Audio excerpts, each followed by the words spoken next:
what you've heard tonight raises issues for you, please contact Lifeline on 13 11 14. And if you have any information on any aspect of the Adrian Moore case, you can contact us on our confidential email under investigation9@protonmail.com. I want to thank you all very much for joining me. It's been a really terrible conversation to have, but a really important one, and I appreciate all of your input tonight. And I thank you. I'm Liz Hayes. Good night. From that case, The largest hack in Australian history. targeting everyday Aussies, compromising 9 million Australians. to social media, TikTok that has our kids addicted, They reach right into our bedrooms. Chinese tech AI is like a weapon. is invading Australia. From passwords to love letters, credit cards to photographs, why China wants your secrets. Must see after investigation next Wednesday.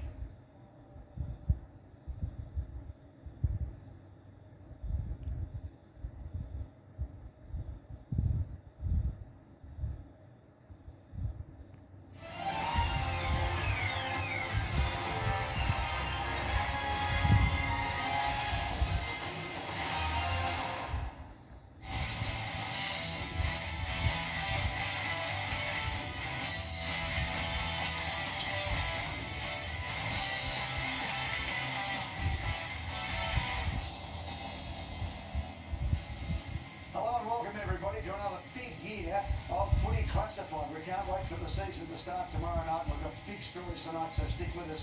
First of all, we're going to get stuck into what will the AFL do about Clarko. We've got insights on that. The AFL is looking, and so to the Players Association and the clubs, to change the player drug code. It's a big story, exclusive tonight on Footy Classified.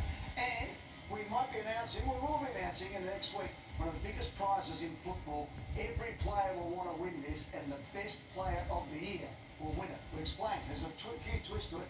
It's a competition for the players like no other. Welcome, Matthew Lloyd. Great to have you back. Damien Barrett, Jimmy Bartell. Boys, let's get stuck into the footy season.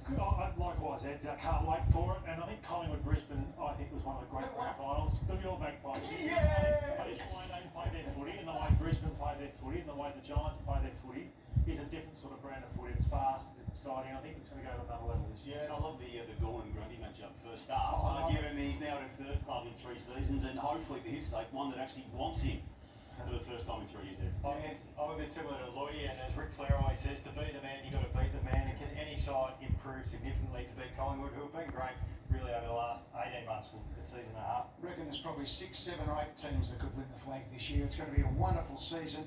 And guys, don't forget, we're going to have the Medallion Club. We're going to have a look at the big games coming up for opening rounds, 0 round. What do we end up with? Opening round. That's what it's called. Anyway, the one before round 1, that is part of round 3. You know what it is. It starts tomorrow night. We'll give you all the insights shortly. In the meantime, in Sin City, up in Sydney, we find Sam McClure and Tommy Morris. Geez, I'd like to be hanging out with these 2 guys tonight after things are finished. Really up in Sydney. Boys, first of all, Sammy, tell us, what's the vibe like there for the AFL launch tonight? Evening, boys. Evening, everyone.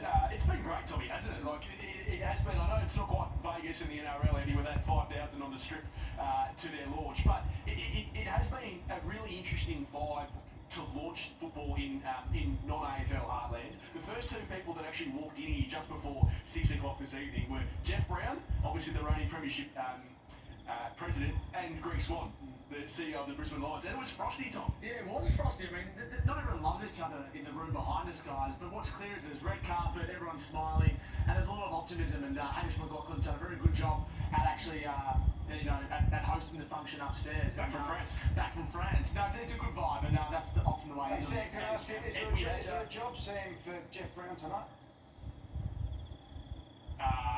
I don't think so. Why? Oh, no, I thought he had to pick up the premiership flag tonight, was it? I knew I was leading into that perfectly.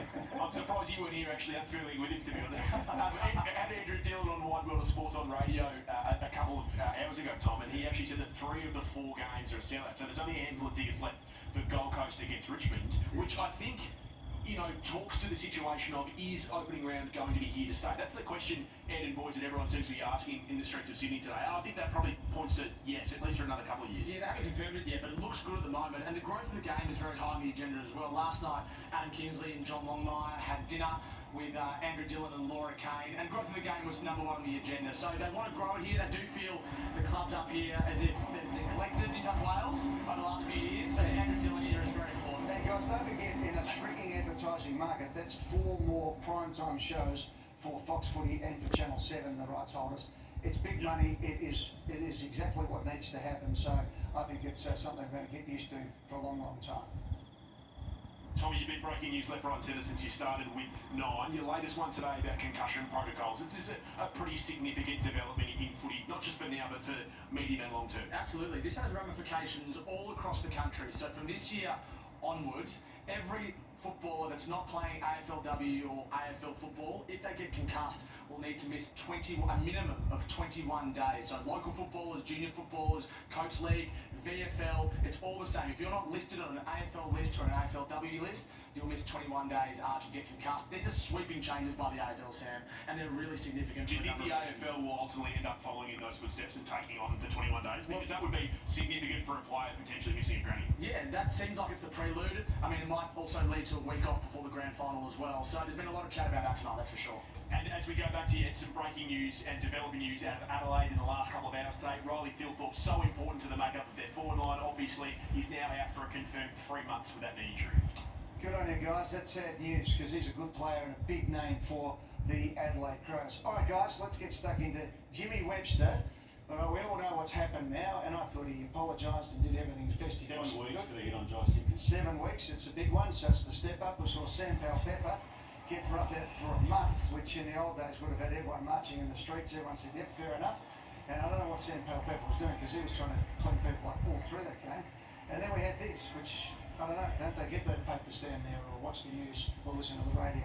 Well, there's nothing good to come out of it for Josh Simpkins. He's out for the first game for North Melbourne too. It's his 3rd concussion inside 3 weeks, and we can see what his advocate at the tribunal last night, Adrian Anderson, I mean, quite extraordinarily, the person who used to try and put the rules in place on behalf of the AFL, now defending the players for these actions, but that's another story. But we move on because we're now up to opening round, and if there's one form of good to come out of it, it is that these incidents happened in the scratch matches before the season started with the new rules, the new protocols, and the tearing up of precedent in the past, which we've now seen Sam Pepper and Jimmy Webster call. I think incidents will still happen. I don't think we'll... Yeah, but we've got a new benchmark. Yeah, but I think the way we react to them now is, wow, what has he just done? In the past, I used to try and get my head around going, really are we going to this point of the game? Whereas now everyone categorically goes, that wasn't on, Jimmy put his hand up, I got it wrong.